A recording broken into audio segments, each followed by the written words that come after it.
ಮೈಸೂರಿನ ದಸರಾ ಅದರದೇ ಆದಂಥ ಒಂದು ವೈಶಿಷ್ಟ್ಯತೆ ಇದೆ, ಒಂದು ಪರಂಪರೆ ಇದೆ.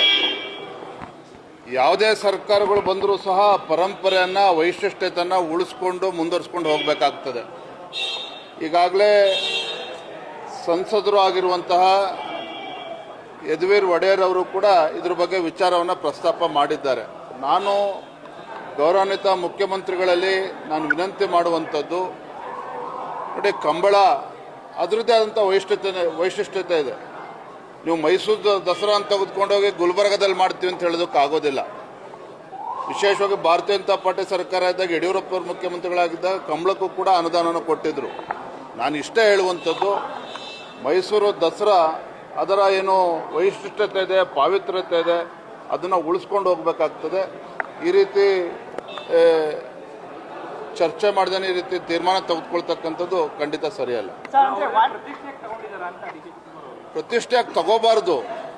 ರಾಜ್ಯದ ಮುಖ್ಯಮಂತ್ರಿ ನಾನು ವಿನಂತಿ ಮಾಡ್ತಾ ಇದ್ದೇನೆ, ನಾನು ಮತ್ತೆ ಹೇಳುವಂಥದ್ದು ಅದೇನೆ.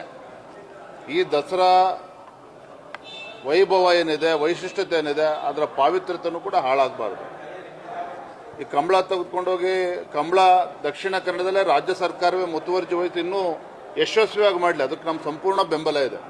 ಯಾಕೆಂದರೆ ಕಂಬಳ ಅದರದ್ದೇ ಆದಂಥ ಒಂದು ದಕ್ಷಿಣ ಕನ್ನಡದ ಒಂದು ಅವಿಭಾಜ್ಯ ಅಂಗ, ಅಲ್ಲಿಯ ಸಂಸ್ಕೃತಿಯನ್ನು ಬಿಂಬಿಸ್ತಕ್ಕಂಥದ್ದು ಕಂಬಳ. ಹಾಗಾಗಿ ಅದು ಇನ್ನೂ ಕೂಡ ಅದ್ದೂರಿಯಾಗಿ ಮಾಡಲಿ, ಇನ್ನೂ ಚೆನ್ನಾಗಿ ಮಾಡಲಿ, ಅದ್ರ ಬಗ್ಗೆ ನಮ್ಮದೇನೂ ಅಭ್ಯಂತರ ಇಲ್ಲ. ಆದರೆ ಮೈಸೂರು ದಸರಾ ಹೇಗೆ ಹಿಂದಿನಿಂದ ಕೂಡ ನಡ್ಕೊಂಡು ಬಂದಿದೆ, ಅದನ್ನು ಹಾಗೆ ಮುಂದುವರಿಸಬೇಕು.